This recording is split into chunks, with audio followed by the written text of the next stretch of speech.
Chers téléspectateurs de Mourchid TV, bonsoir. L'émission EcoD revient dans son deuxième numéro pour traiter d'un thème important et qui fait l'actualité. Il s'agit de la logistique. La logistique, ses concepts, son évolution et ses enjeux. Autant de questions donc sur lesquelles nous allons échanger pour une heure avec des spécialistes de la question. Pour cela, nous avons comme invité M.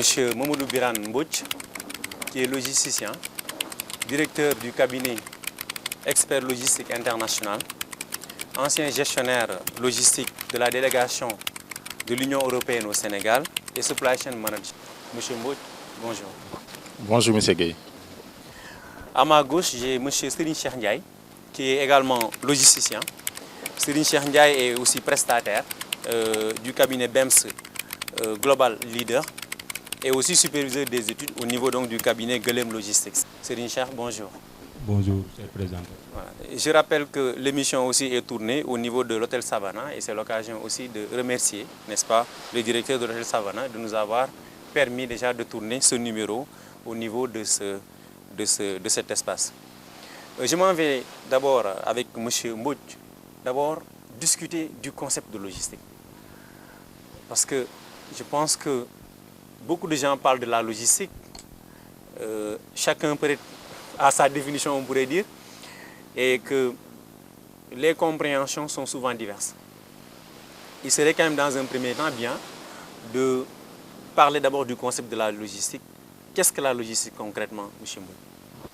Oui, M. Gueye, effectivement, c'est une question qui mérite un débat. Déjà, expliquer le concept de la logistique. Si on prend une des définitions de la logistique, qui peut être en tout cas décrit comme étant l'art de mettre à la disposition du client le bon produit au bon moment, au moindre coût, avec la meilleure qualité, mais en vue de satisfaire le client. Donc, ce qui fait que si on définit la logistique ainsi, cela veut dire qu'on mettra en place tous les moyens matériels, humains, qui concourent donc à l'atteinte de cet objectif qui voudrait que le produit ou service donné soit mis à la disposition du demandeur afin qu'il soit satisfait de la prestation.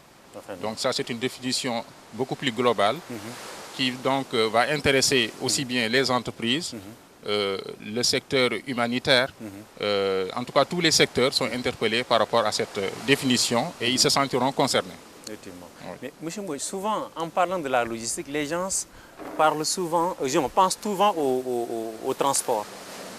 Est-ce que réellement la logistique se limite aux activités de transport ou bien ça va au-delà? Bon, la logistique en tant que telle, telle que nous l'avons définie, cela signifie donc que cette logistique, elle fait appel aux moyens matériels. Parce qu'il y a deux flux dans la logistique, les flux physiques et les flux d'information. Si on veut laisser les flux financiers au supply chain management. Donc, dans les flux physiques, vous aurez le transport comme étant activité intégrante qui se trouve dans la logistique, la manutention, l'entreposage et toutes les activités, en tout cas, qui tournent autour de la manutention de façon générale. Donc, le transport n'est qu'un élément de la logistique, mais la logistique, elle va au-delà. Ok. Donc, on peut dire que aussi, donc, le transport est juste un élément de la logistique. Il y en a qui parlent aussi du transport comme étant un maillon de la chaîne logistique. Exactement, on peut utiliser ce terme de maillon. Donc c'est pour montrer que sans le transport, l'activité logistique en question ne pourra pas aboutir. Ça c'est clair.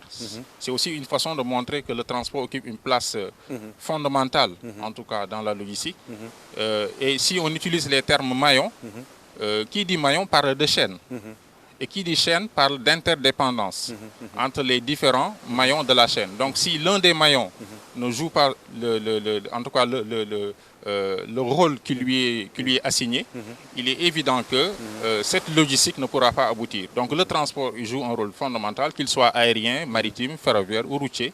Il contribue fondamentalement à la réalisation de l'activité logistique en question. Nous revenons sur ces différents maillons pour peut-être mieux faire comprendre aux téléspectateurs déjà l'élément, sinon la place de chaque maillon, n'est-ce pas, dans la chaîne logistique. Serigne Cheikh Ndiaye, qu'est-ce que vous pouvez apporter comme complément par rapport à ce concept, déjà permettre déjà à tous les spectateurs, à tous les téléspectateurs de mieux comprendre ce concept de la logistique et aussi comment ce concept-là aussi a évolué. Merci, cher présentateur. En parlant de la logistique, une discipline récente, parce que voilà, trois décennies que la logistique a fait l'entreprise. Maintenant, toujours pour parler de la logistique, on peut prendre une des définitions considérées comme étant le pilotage des flux par les flux d'information. Comme l'a si bien dit mon cher partenaire, M. Mbodj, il parle de la logistique en prenant le privilège de la qualité, le coût, le délai de livraison, minimisation du coût et en même temps la service de la qualité escomptée, autrement dit la qualité de service. Mais la logistique d'aujourd'hui dépasse cela dans le cadre de l'entreprise. Parce que si nous parlons de la logistique, on peut parler même du concept de supply chain management, mais qui est parti des principes vers un concept. Pourquoi des principes vers un concept? Peut-être tout à l'heure on aura l'occasion de faire l'évolution ou même la genèse de la logistique, mais toujours, si nous parlons de la supply chain management, le terme anglais dédié à la logistique, on parle de la gestion globale de la chaîne logistique en intégrant l'amont, l'aval, la production, le stockage, la distribution ainsi que les flux d'information. Mais voulant toujours parler du transport, on peut inclure l'activité de transport dans cette chaîne, considérée même comme le maillon de la chaîne logistique. Parce qu'il y a le transport, objet de déplacement, autrement dit, comme l'avait défini le père Dagonzo, considéré comme étant le père de la logistique, déplacement des items de la manière la plus efficace. Donc en résumé, on peut dire que la logistique, c'est l'art de bien gérer avec méthode. Avec méthode, oui. D'accord. Donc si je vous suis, monsieur, ça veut dire que aussi le concept de la logistique a évolué. Ça veut dire que tantôt M. Mbodj a plutôt parlé de la logistique physique, n'est-ce pas, un peu axée aux activités liées à l'acheminement des produits. Mais on voit que de plus en plus, on parle de notion de logistique globale. Ça veut dire que de plus en plus, la logistique peut être considérée comme une discipline qui intègre la gestion des entreprises, n'est-ce pas, en faisant référence un peu à tout ce qui est activité d'approvisionnement, de planification, de production, etc. Comment est-ce que, en fait, vous pouvez expliquer l'évolution de ce concept-là? Pour parler de l'évolution de la logistique, on peut essayer même de parler de la logistique du point de vue genèse. Parce que pour la genèse de la logistique, on le considérait comme étant une discipline militaire. Mais avant de parler de discipline militaire, il faut essayer de voir le terme grec logistikis ou logistikos, qui était au début un terme utilisé en même temps que les mathématiques dans la vallée du fleuve Nil. Donc la logistique est une discipline purement africaine qui a traversé le fleuve Nil pour aboutir à la Grèce, aux États-Unis, pour venir aujourd'hui en Afrique dans le domaine industriel. Je vais m'expliquer. En parlant de la logistique attribuée à Platon vers les 1428, on parlait de l'organisation, autrement dit de logistikis. Après Platon, il y avait la logistique utilisée comme dans le domaine militaire, avec la logistique militaire, à la période de la Deuxième Guerre mondiale. Maintenant, après la Deuxième Guerre mondiale, la logistique était une discipline qui n'était pas considérée ou bien qui n'était plus considérée dans le domaine industriel. Mais on parlait de logistique militaire avec l'organisation des approvisionnements, le ravitaillement en munitions, en armement, en nourriture. Une fois vers les années 70-80, on a commencé à parler de la logistique dans le domaine de l'industrie. Mais on parlait d'une logistique de distribution. La distribution avec les coûts partiels, comme on a l'habitude de le faire en comptabilité analytique. Après les années 80-90, on a commencé à parler du soutien logistique intégré avec les trois centres principaux, c'est-à-dire le centre d'achat-approvisionnement, le centre de production et le centre de distribution. Maintenant, après les années 90, on a commencé à parler de la logistique totale, c'est-à-dire gestion de la chaîne de bout en bout, du client du fournisseur au client du client. Autrement dit, supply chain management.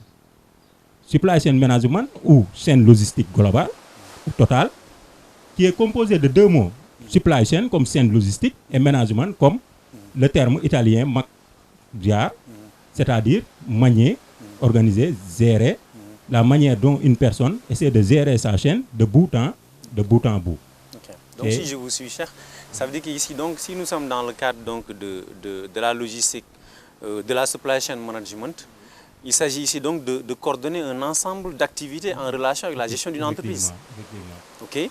Et maintenant, partant de là, qu'est-ce que réellement la logistique apporte un peu à l'organisation de nos entreprises de manière générale? Une question très complexe, monsieur le présentateur, parce que pour l'organisation de l'entreprise, la logistique, c'est d'abord l'organisation. Donc, une discipline qui peut apporter à une entreprise toute une organisation du point de vue achat-approvisionnement avec le coût interne, du point de vue production, du point de vue distribution, mais aussi du point de vue reverse logistique, tout en essayant aussi de faire le maximum sur les centres de soutien, comme le centre de stockage de matières premières, parce que la matière première achetée ne doit pas venir directement dans le circuit industriel, c'est-à-dire ne doit pas intégrer directement la ligne de production. Des fois, cela peut arriver, mais ça doit être stocké en interne, avec les stocks de matières premières. Maintenant, après la production, il y a stock de produits finis, entrepôt ou emmagasinage. Donc, du point de vue organisationnel, on peut dire que la supply chain ou la logistique totale traverse avec les flux physiques toute la chaîne de flux pour arriver au niveau du client final. Donc, la logistique est la discipline qui peut apporter à une entreprise ce qu'on appelle l'organisation totale, tout en respectant les délais de livraison, tout en minimisant les coûts et assurer la qualité de service. Là, vous évoquez quand même des questions importantes, parce que de plus en plus, les gens, en parlant de la logistique, M. Birane Mbodj, évoquent un peu le triptyque coût-qualité-logistique, coût-qualité-délai.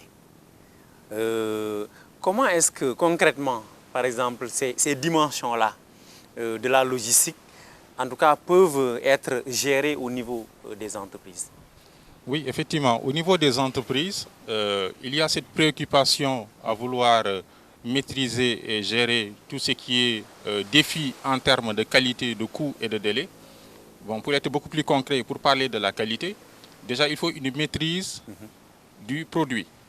Déjà en partant du fournisseur jusqu'au client du client, cela veut dire qu'on doit maîtriser donc la matière première, comment la matière première a été produite, quel est en fait le lot dans lequel cette matière première appartient. Une fois que la matière première est réceptionnée au niveau de l'entreprise, ça doit maintenant passer en production. Donc il faut qu'il y ait ce qu'on appelle la traçabilité. Une fois que la production elle est faite, cette matière première, on doit savoir que cette matière première elle a servi à mettre en place des produits finis qui sont à la limite conditionnés avec tout ce qui est date de péremption et autres. Avec aussi un système, si vous voulez, de code barre qui vous permet donc toujours de maîtriser cette traçabilité. Et ce produit, donc, il sera suivi jusqu'à ce qu'il soit livré au client final ou bien au consommateur final. Donc ça, c'est la dimension même de la qualité qui se trouve être une préoccupation majeure pour la logistique. Donc si on parle maintenant du coût, le coût, il en va de soi, sur toute cette chaîne, la logistique voudrait que l'on minimise les coûts au maximum. En commençant par les coûts d'achat, en parlant de coûts de stockage, parce que le stock coûte cher. C'est une immobilisation de biens. Il faut des entrepôts que vous allez louer sans doute. Il faut peut-être des gardiens. Il faut un système de sécurité. Donc vous allez investir énormément en termes de coûts. Donc, quelque part, on va vous parler de minimisation du stock. Il faut tendre vers le stock zéro. C'est-à-dire aller dans une logique de flux tendu. C'est ce qu'on appelle le principe du juste à temps. Du just in time, le juste à temps, effectivement. Donc, ce système de flux tendu, de just in time, qui voudrait qu'on ait un niveau de stock minimum, cela permet à l'entreprise de gérer ses coûts. Ensuite, tout ce qui est distribution aussi. À ce niveau aussi, il y a des coûts à gérer. Les coûts de manutention, les coûts de transport il faut une bonne planification donc comment ça s'appelle, du produit fini qui est destiné au client final pour qu'on ait des itinéraires optimisés lors des livraisons. Donc à ce niveau aussi, il faut gérer les coûts. Ça, c'est triptyque, donc qualité, coût, il va rester le délai. Pour le délai, la logistique a pour principe la maîtrise des délais. Parce que si on ne maîtrise pas les délais, c'est-à-dire on a beau assurer la qualité, gérer les coûts, mais si le produit n'est pas mis à la disposition du client à la date, en tout cas voulue, mais ce client, je suis désolé, il va chercher quelqu'un d'autre, il va vers le concurrent. Si la matière première n'arrive pas au niveau de l'usine à temps, la production ne pourra pas marcher. La commercialisation ne pourra pas suivre. Donc vous serez en rupture. Et qui dit rupture, dit quand même manque à gagner énorme. Donc rien que triptyque qualité-coût-délai, ça montre la dimension et l'importance de la logistique au niveau des entreprises. Est-ce à dire que donc, la logistique peut être considérée comme un élément de performance pour l'entreprise? Oui, d'ailleurs c'est un des indicateurs de performance d'une entreprise. Parce qu'une entreprise qui veut être performante, il est évident que cette entreprise qui a un souci de profit doit tout faire pour fidéliser ses clients. Donc, on doit se donner les moyens de satisfaire ses clients par rapport aux produits et services qu'on met à sa disposition. Il faut aussi tout faire pour se préoccuper un peu de l'environnement. C'est une autre dimension aujourd'hui parmi les exigences de la logistique. C'est vrai que dans nos pays africains de façon générale, cette dimension elle n'est pas trop prise en compte, je dirais dans les pays du tiers-monde de façon générale. Mais aujourd'hui, c'est la nouvelle donne.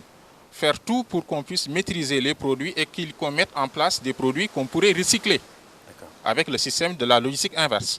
Donc, tous les produits qui sont mis à la disposition des clients, en termes d'emballage et autres, que ça puisse être réutilisé dans le système sans pour autant polluer en tout cas l'environnement. Souvent aussi on évoque, tantôt vous avez parlé de la reverse logistique par exemple. De plus en plus aussi on voit que le service après-vente aussi est un élément qui est très pris en compte maintenant dans la gestion logistique des entreprises. Oui, le service après-vente, effectivement, si vous voyez de plus en plus, en tout cas, avant même ce développement de la logistique dans les entreprises, c'était plutôt géré par le service commercial. Mais aujourd'hui, le logisticien, c'est un commercial, c'est ce qu'on oublie. Il doit avoir des aptitudes en termes de communication, en termes de savoir-faire, en termes de marketing, qui puissent lui permettre de mettre à la disposition du client le produit, mais aussi de s'assurer que ce produit-là répond aux exigences du client. Une fois que le produit, par exemple, n'est pas conforme, par extraordinaire, qu'on soit en mesure de retirer le produit du marché pour quand même maîtriser les aléas et les conséquences à risque qui pourraient en tout cas avoir lié au niveau du marché de façon générale. C'est important. Oui, ça c'est très important. Là, vous évoquez donc la dimension transversale donc, de la logistique. Serigne Cheikh Ndiaye, qu'est-ce que vous pouvez un peu expliquer? Parce que là, de plus en plus, les gens disent que c'est une discipline transversale. C'est-à-dire une discipline qui intègre presque toutes les activités de l'entreprise. Et aussi, maintenant, quelle est l'importance de cette transversalité de la logistique en termes de performance pour les entreprises? Merci, cher présentateur. Parce que la logistique est la seule discipline en entreprise qui interagisse entre plusieurs départements ou plusieurs services. Si nous prenons le logisticien en entreprise, c'est la seule personne qui se trouve entre trois départements ou services. Le logisticien se trouve au milieu du système. Il y a le service finance, il y a le service marketing, il y a aussi le service production. Si nous parlons du service finance, le logisticien, par son rôle, va essayer de coordonner l'ensemble des finances de l'entreprise pour pouvoir faire des prévisions, mais aussi c'est quelqu'un qui doit gérer l'ensemble des acquis de l'entreprise par le moyen des achats et approvisionnement. Donc il y aura le gestionnaire des stocks considéré comme étant un logisticien qui intervient dans le domaine des finances par des politiques d'approvisionnement. Si nous prenons le service marketing, considérons les distributeurs qui représentent les entreprises sur les marchés, distributeur qui est aussi l'œil et l'oreille de l'entreprise, mais il doit être en parfaite collaboration avec le logisticien à travers la logistique de distribution.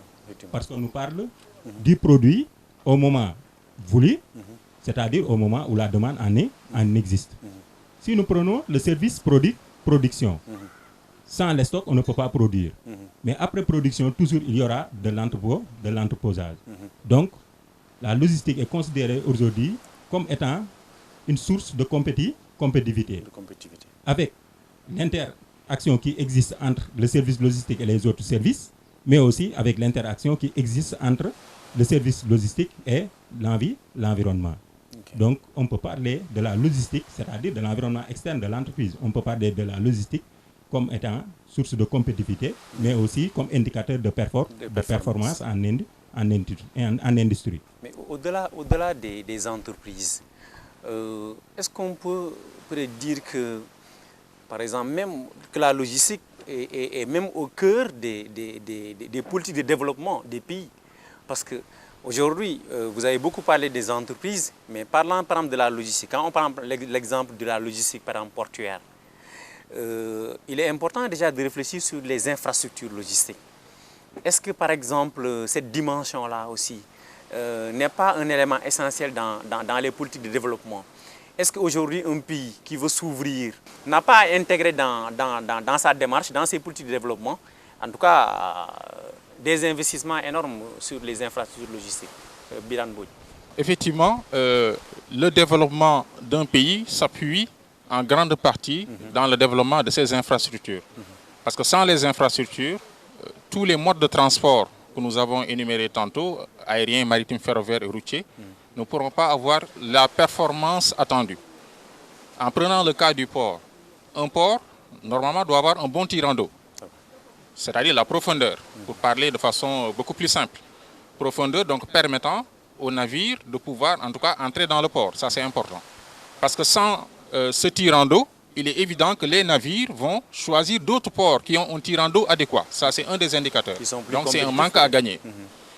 Un autre élément pour le port aussi, qui se trouve être un défi, il faudrait qu'au niveau des ports, que le système de manutention soit quand même assez flexible, soit rapide, parce que c'est un problème de délai. Là-bas, le temps, c'est de l'argent. Donc, il faut que le débarquement du navire se fasse en un temps record, de façon très rapide. Ça, c'est très important. On n'a pas de temps à perdre. L'adage dit qu'un navire ne gagne pas de l'argent au quai, mais uniquement en mer. Je dirais même qu'il perd de l'argent au port. Hein? Je dirais même qu'ils perdent de l'argent au port. Oui, ils perdent de l'argent au port. Donc, ils n'ont pas intérêt à durer au niveau du port. Okay. Donc, si au niveau du port, on a en tout cas ce qu'on pourrait appeler des engins de manutention, comme les portiques, par exemple, qu'on a ici actuellement au niveau du port de Dakar, ça accélère le déchargement du navire. Okay. Ça, c'est un élément, mais ça ne suffit pas. On a déchargé, il faut des aires de stockage. Ça, c'est un autre défi. Maintenant, le problème majeur, c'est comment désengorger le port en essayant de sortir toute cette marchandise du port en un temps record. Là est le problème. Et de créer aussi ce qu'on appelle les ports secs souvent. Oui, créer des ports secs. Maintenant, comment faudrait-il faire pour que cette marchandise puisse quand même sortir du port? Il faut des infrastructures, d'autres infrastructures. Donc on était dans le maritime, il faut le ferroviaire. Parce qu'un port ne peut pas se développer sans le transport ferroviaire. Oui. Ça, je pense que il est temps que le Sénégal le comprenne. La question du transit entre Dakar et Bamako. Et ça aussi, ça représente déjà une manne financière pour le port de Dakar. Oui, effectivement. Et je pense que si on aurait plus développé, si on avait plus développé en tout cas le secteur du transport ferroviaire, ça allait faciliter ce transit-là des marchandises maliennes qui passent par Dakar. Effectivement, à ce niveau, comme vous l'avez bien dit, c'est un manque à gagner énorme. Parce qu'une marchandise débarquée au port, on ne peut pas compter sur des camions remorques quand même pour sortir les conteneurs goutte à goutte. Ça, ce n'est pas possible. Il faut un chemin de fer performant qui puisse désengorger le port. C'est comme le port du Havre. C'est ce système qui est mis là-bas en place. C'est valable pour les autres grands ports au niveau du monde. Ça, c'est pour le maritime. Si on veut parler rapidement du transport aérien, il en va de soi. Dans l'aérien, il faut aussi des infrastructures qui répondent aux normes de construction. Il faut un système de sécurité aussi qui répond aux exigences de l'IATA, de l'OACI, de façon générale. Sans cela aussi, il est évident que l'aéroport ne pourra pas, en tout cas, recevoir, comme par exemple la 380, qui ne peut pas atterrir au niveau de l'aéroport Léopold Sédar Senghor, peut-être au niveau de l'aéroport de Diass, parce que c'est des avions quand même, d'une envergure extrêmement importante. Qui ne peuvent pas atterrir dans n'importe quel aéroport. Ils ne peuvent pas atterrir dans n'importe quel aéroport. Donc c'est la même contrainte qu'on avait au niveau du maritime. Ouais.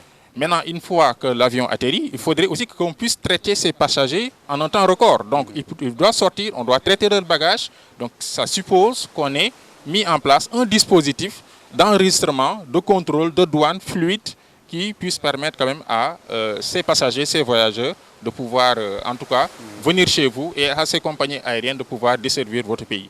Donc ça, ce sont des éléments majeurs. Donc pour qu'un port soit considéré comme compétitif, il faut quand même qu'il y ait des investissements, sur des infrastructures logistiques de qualité et de dernière génération. En fait, on n'a même pas le choix, c'est ce que je dis souvent. Oui. C'est qu'on n'a même pas le choix. Si on veut réellement se développer, il nous faut investir, investir vraiment sérieusement au niveau des infrastructures de façon générale, que ce soit les infrastructures portuaires ou aéroportuaires, et que ces investissements aient un bon système d'entretien. Okay. Parce que investir c'est une chose, mais entretenir aussi c'est autre chose, qui puisse permettre quand même de maintenir la performance de tous ces et ça points même c'est une dimension de la logistique aussi, la maintenance aussi. Parce que aussi, au-delà de gérer les autres maillons, il faut aussi quand même faire de sorte que le produit quand même qui est livré soit vraiment maintenu, qu'il y ait un bon système de maintenance. Oui. Je pense que ça c'est un élément aussi important. C'est un élément important, effectivement, comme vous l'avez bien dit. Donc là, il faut donc qu'il y ait des programmes, qu'il y ait des budgets dégagés uniquement pour l'entretien de ces infrastructures, afin qu'ils puissent en tout cas maintenir le niveau de performance. Parce que sans l'entretien de ces infrastructures, malheureusement, c'est ce qu'on constate très souvent, c'est le délabrement, que ce soit des routes, que ce soit des voies ferrées. Et à ce niveau, c'est un manque à gagner énorme qu'il faudrait quand même éviter dans un État. Dans la mesure où peut-être c'est vraiment des investissements aussi qui coûtent très cher. Ouais. Parce qu'aujourd'hui, quand vous parlez des portiques, quand vous parlez aussi de ces terminaux à conteneurs, par exemple, c'est des investissements importants aussi qu'il faut faire. Je pense quand même qu'il faudrait quand même que ça soit accompagné d'un bon système de maintenance. Serigne Cheikh Ndiaye, qu'est-ce que vous pouvez ajouter un peu sur ça, concernant la logistique portuaire, aéroportuaire, et aussi l'impact même de ces investissements dans le développement économique d'un pays? Oui, en parlant de la logistique portuaire, peut-être même on peut parler du point de vue micro-logistique et macro-logistique.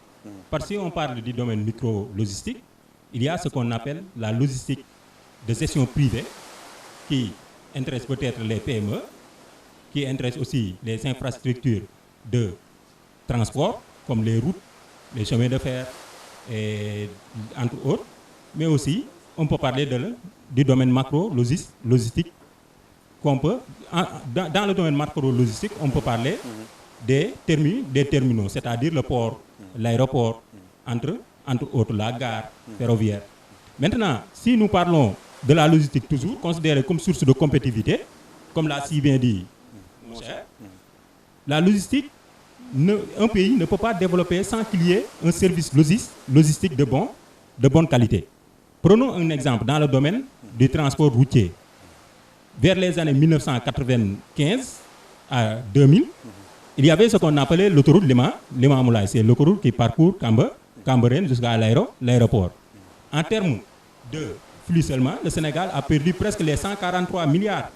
Et si on avait un bon réseau de transport à travers les moyens logistiques, qu'est-ce qu'on aura? On ne va pas perdre 143 000 milliards. C'est la raison pour laquelle aujourd'hui, pour un pays en voie de développement ou bien un pays émergent, ou n'importe quel pays, ce qu'on fait pour appliquer la logistique dans le domaine industriel, pour faire des performances, pour gagner en temps, mais aussi en coût, il faut qu'on essaie de le faire dans le domaine macro pour pouvoir engendrer des bénéfices.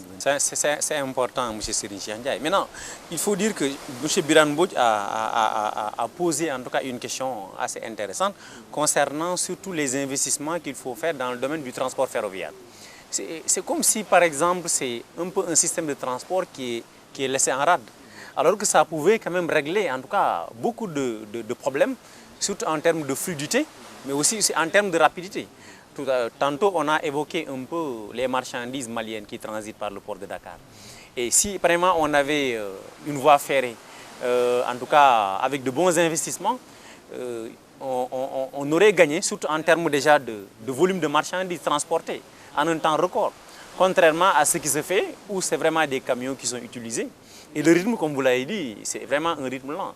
Est-ce qu'on ne gagnerait pas, quand même au Sénégal, à investir davantage dans ce secteur du transport, qui est le transport ferroviaire, et qui pourrait quand même, à mon avis, apporter en tout cas beaucoup plus de possibilités, n'est-ce pas, dans la fluidité, mais également aussi même dans la gestion logistique, un peu en termes d'acheminement des produits.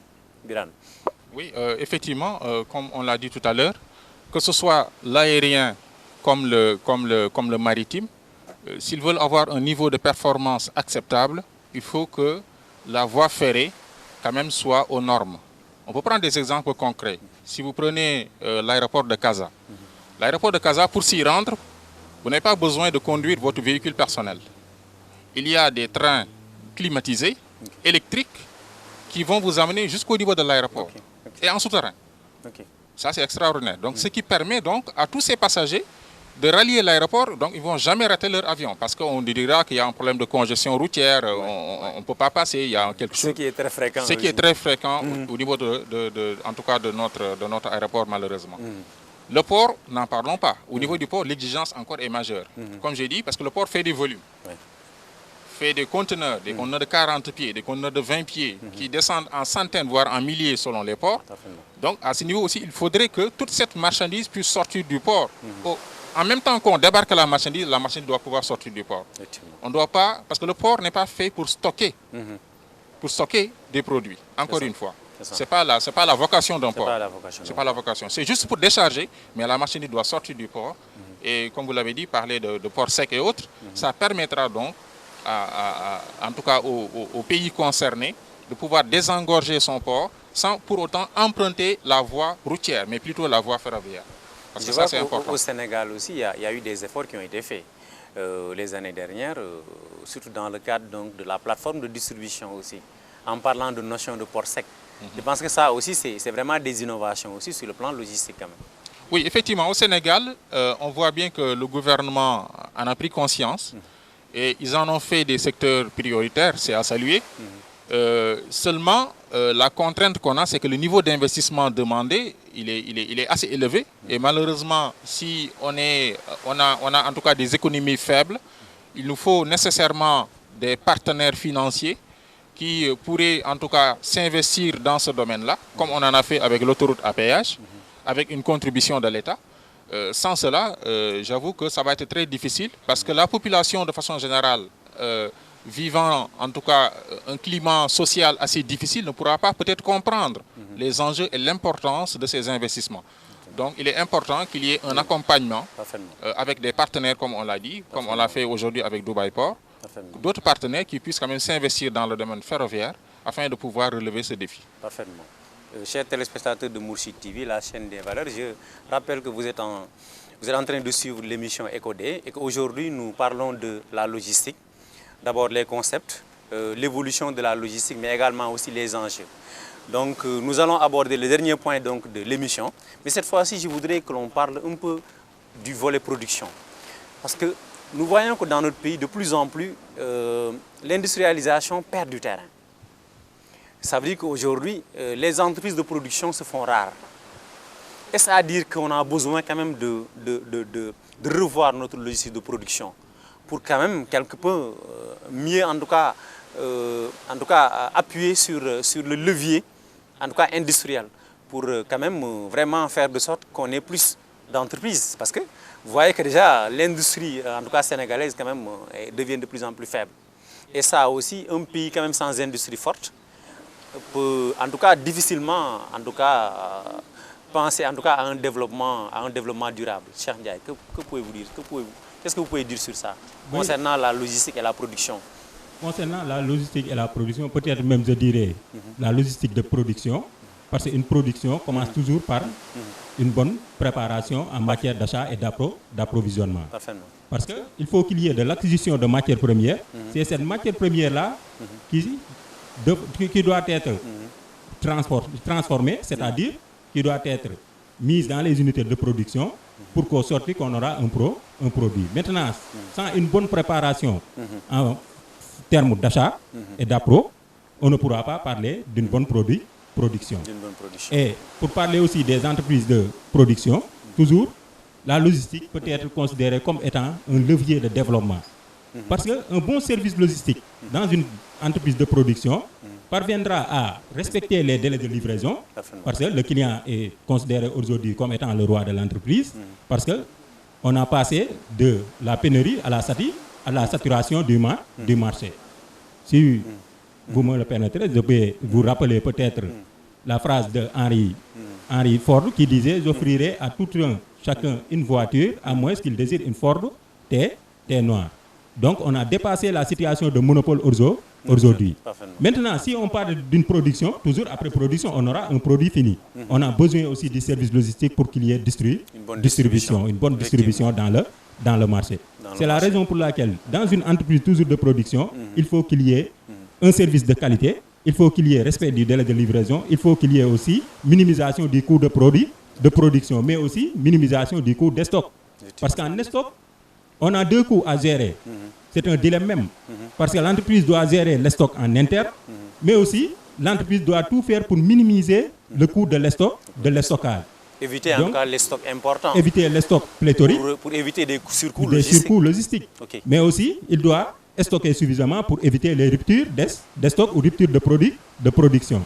Raison pour laquelle il doit faire appel au service logistique. Et ce service doit gérer non seulement la production avec ses acteurs, mais aussi doit gérer les stocks en amont et en aval de la production. Oui, Biran, sur toujours la production, est-ce qu'on sent réellement aussi l'intégration de la logistique, je veux dire dans sa dimension organisationnelle, un peu sur en tout cas le fonctionnement de nos industries locales?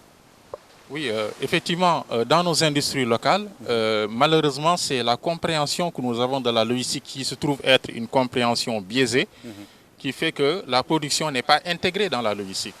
C'est-à-dire qu'ils oublient que la logistique, ce n'est pas seulement l'approvisionnement et la distribution, mais il y a la production à l'intérieur, qui est un maillon fondamental de la chaîne logistique. Maintenant, si on y intègre la production, cela permet à l'entreprise, en tout cas, d'avoir un bon niveau de performance. Parce que c'est une rupture de la chaîne qui a été créée dans les entreprises. On vous demande de gérer la logistique ou bien on vous demande de gérer le supply chain. Et qu'est-ce qui est constaté? C'est que vous gérez tout ce qui est achat, approvisionnement, stockage de la matière première.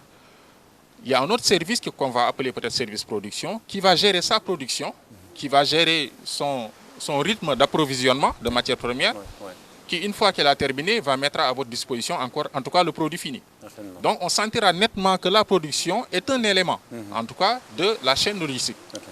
Et la production en tant que telle, comme vous l'avez demandé tout à l'heure, la question que vous avez posée tout à l'heure, effectivement, ça permet à nos industries, qui malheureusement sont en retard par rapport à cette donne, de pouvoir atteindre un niveau de performance et de développement. Parce qu'un pays qui ne produit pas ne peut pas se développer. Un pays qui ne produit pas, qui ne fait que s'approvisionner et revendre à l'État. Revendre à l'État. Donc sans pour autant transformer la matière première, j'avoue que on ne fait pas, en tout cas on ne joue pas sur la valeur ajoutée. Donc pour créer de la valeur ajoutée, il faut nécessairement, en tout cas, s'orienter vers la production. Donc une transformation de la matière première en produit semi-fini et fini, c'est ça qui crée de la valeur ajoutée, qui crée de la main-d'œuvre aussi. Donc de la richesse de façon générale au niveau de nos États. Prenons l'exemple tout simple du coton, par exemple. On produit beaucoup de coton, nous sommes parmi les leaders au niveau mondial, mais qu'est-ce qu'on fait du coton? On produit le coton, c'est à l'état matière première que le coton est exporté. Heureusement qu'on a vu que ces derniers temps, en tout cas, il y a une préoccupation de nos États à vouloir remettre en place toute l'industrie qui était chargée de la transformation de ce coton au moins en produit semi-fini ou fini.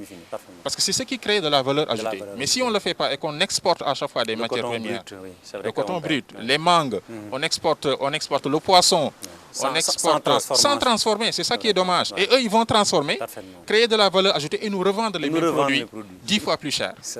Donc on ne pourra jamais sortir de ce cercle vicieux. Effectivement. Et je pense que les questions que vous venez de soulever me poussent un peu à réfléchir sur la question de savoir est-ce qu'il serait possible de gérer toute cette organisation sans les systèmes d'information. M. Biranboud? Parce que tu vois que de plus en plus, les systèmes d'information constituent un élément qui intègre bien la logistique. Oui, là, on ne peut pas parler de logistique sans information.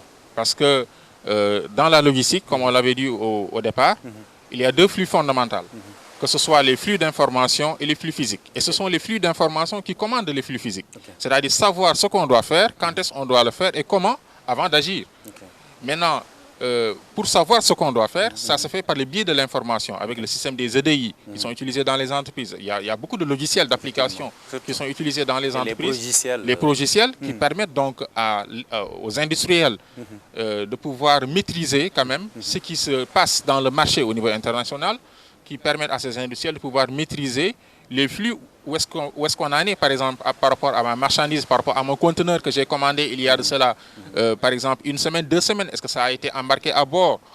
Que l'on puisse donc suivre l'évolution, en tout cas, des flux physiques à travers les flux d'information. Donc, sans flux d'information, on ne pourra jamais prendre les bonnes décisions, on ne pourra jamais faire une bonne programmation, encore moins exécuter, en tout cas, des tâches cohérentes et performantes. Effectivement. Cher, qu'est-ce que vous voulez apporter comme complément un peu dans la relation logistique-système d'information?